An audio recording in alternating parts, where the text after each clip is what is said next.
Yes कह रहे हैं तो सुनो, छोटी सी कहानी, बड़ी कहानी नहीं है। मेघदूत में क्या है, आपको साहित्य को जानना चाहिए, ठीक है, उससे रस की उत्पत्ति होती है। तो मेघदूत में क्या होता है कि एक थे आपका यक्ष, और यक्ष ड्यूटी करते थे आपका किसके यहाँ पर, आपका यक्ष ड्यूटी करते थे आपका आप जानते होंगे कुबेर, कुबेर जो अलकापुरी में रहते थे, जिनके पास बहुत पैसा है, धन है जिनके पास में। अब वो भगवान शिव के उपासक थे, अब वो रोज मंत्र पढ़ते थे, भगवान शिव के 100 मंत्र पढ़ते थे, तो 100 कमल के फूल भी उनको चढ़ाते थे, हर मंत्र एक मंत्र के साथ में एक कमल का फूल। तो एक दिन क्या हुआ, यक्ष की नई नई शादी हुई थी, तो उसने अपनी घरवाली को देखा, जब वो स्नान करके आई तो उसने कहा कि तुम्हारे बाल तो बहुत बेहद खूबसूरत लग रहे हैं, तो तुम्हारे बालों में एक कमल लगा देता हूँ। उसको लगा यार मालिक पे ऐसे थोड़ी है, भगवान शिव जी नाराज हो जाएंगे,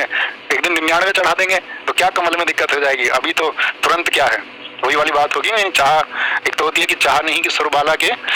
क्या होता बालों में गूथा जाऊं, लेकिन उनकी चाह थी कि भाई इनकी पत्नी के बालों में जाना चाहिए, तो उन्होंने लगा दिया, उधर उन्होंने पढ़ा अपना ओम नमः शिवाय करके, और जब उनको पता चला कि यार ये तो 99 100वां मंत्र पढ़ के जैसे ही उन्होंने ढूंढा, अरे कमल ही नहीं है, उन्होंने बोला भाई तेरा कहाँ ध्यान है, 100 कमल क्यों नहीं आया आज, उन्होंने बोला जी मेरी घरवाली आज मुझे उसके हेयर्स बहुत सुंदर लग रहे थे तो उसके हेयर में मैंने लगा दिया बाल को। अच्छा बेटा इश्क में है, इसको उठाओ पटको, इसको रामगिरी पर्वत पर पहुंचाओ। उसको 1 साल के लिए भेज दिया राजा ने, बोला तू अपनी पत्नी से दूर रहेगा, ज्यादा इश्क करना चाह रहा है ना, तो तू दूर रहेगा अपनी पत्नी से। तो उसको बेचारे को भेज दिया वहां पे। अब उसको पत्नी, उसकी नई नई शादी हुई थी तो उसको पत्नी की बहुत याद आती थी, लेकिन उसके पास व्हाट्सएप नहीं था, क्या करे, उसके पास ये टेलीग्राम भी नहीं था, प्राचीन समय की बात है। तो उसने बेचारे ने उसको जो भी लगे, जो भी मिले उसी से प्रार्थना करे कि मेरी घरवाली जो अलकापुरी में रहती है उस तक मैसेज भेज दे। तो उसने कहते हैं कि यक्ष को जब आपका बादल मिल गए, मेघ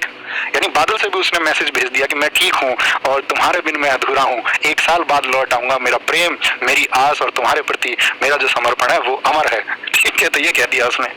नाट्य शास्त्र बताओ भरत मुनि किया,